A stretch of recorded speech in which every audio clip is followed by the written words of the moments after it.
வணக்கம். இன்னைக்கு நாம பார்க்க போற விஷயம் நம்ம எல்லாருடைய வாழ்க்கையோட ரொம்ப நெருக்கமான ஒண்ணு.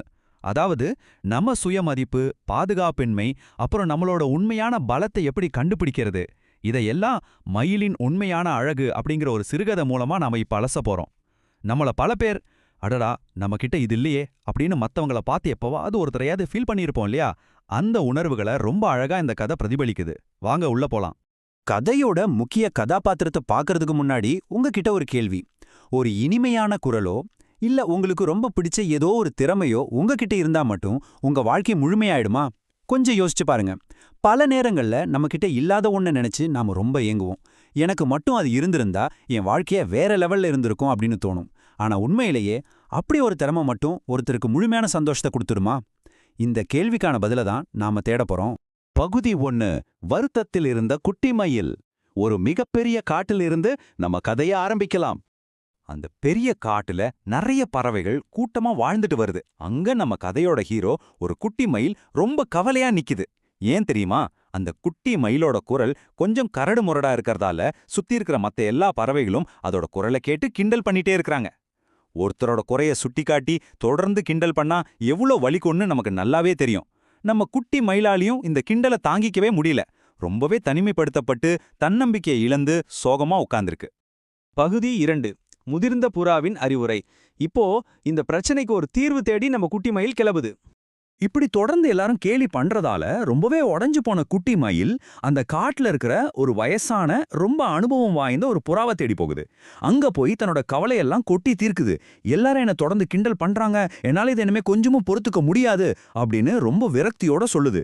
கூட்டத்துல எப்பவுமே நம்மோட நகைப்புக்குரிய ஆளா இருக்கிறது எவ்வளவு கொடுமையான விஷயம் அப்படிங்கறத இங்க நம்ம உணர்ந்துக்கலாம். ஆனா இங்கேதான் ஒரு சுவாரஸ்யமான விஷயம் நடக்குது.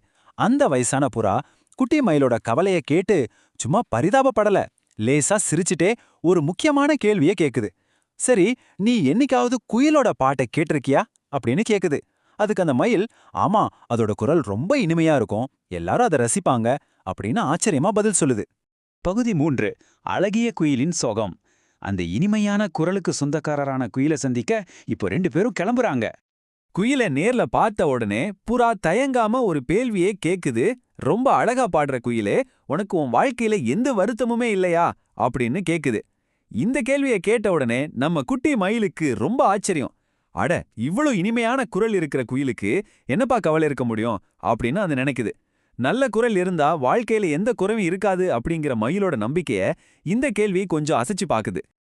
இப்போ அந்த குயில் சொல்ற பதில கவனிங்க. இதுதான் இந்த கதையோட மைய கருத்து. குயில் என்ன சொல்லுதுன்னா, என் குரல் நல்லா இருந்தாலும் என் உருவம் ரொம்ப சின்னது, என்னால உன்ன மாதிரி அழகா நடனம் ஆட முடியாது, வேகமா பறக்க முடியாது அப்படின்னு தன்னோட குறைகளை மட்டுமே பட்டியலிடுது. பாத்தீங்களா? இது மனிதர்களாகிய நமக்கும் எவ்வளவு கச்சிதமா பொருந்தது. நம்மகிட்ட எவ்வளோ அற்புதமான விஷயங்கள் இருந்தாலும் அதை விட்டுட்டு நம்மகிட்ட எது இல்லையோ அதை நினைச்சுதான் நம்ம வருத்தப்படுறோம். நம்மளை விட சிறந்தவங்கன்னு நாம நினைக்கிறவங்களும் அவங்களுக்கு கூட ஏதோ ஒரு கவலையோட தான் வாழ்ந்துட்டு இருக்காங்க. இத கேட்டதும் குட்டி மயிலுக்கு மிகப்பெரிய திகைப்பு. நல்ல குரல் இருந்தா சந்தோஷமா இருக்கலாம்னு நினைச்ச மயிலுக்கு அந்த குயிலே இவ்ளோ கவலையில இருக்கிறத பார்க்கும்போது ரொம்ப ஆச்சரியமா இருக்கு.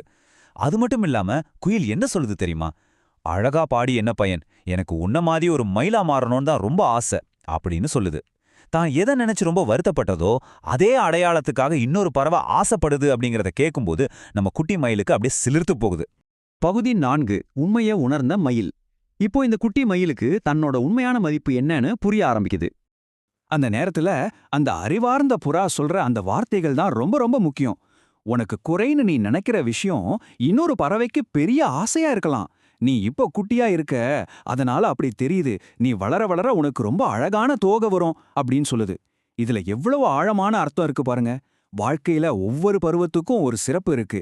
சில திறமைகளும் சில அழகும் வெளியே வர்றதுக்கு கொஞ்சம் நேரம் எடுக்கும். அது வரைக்கும் நம்ம பொறுமையா இருக்கணும்.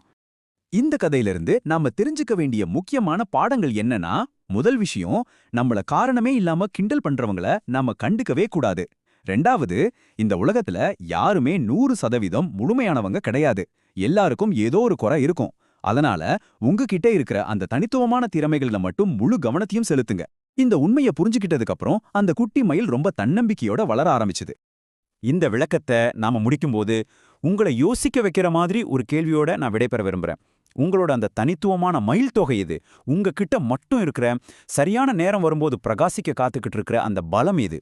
இனிமே மத்தவங்கள பார்த்து ஏங்காம, உங்கள மத்தவங்களோட ஒப்பிடாம, உங்களுக்கான அந்த சிறப்பான பலத்தை கண்டுபிடிச்சு ரொம்ப நம்பிக்கையோட உங்க பாதையில தொடர்ந்து முன்னேறுங்க.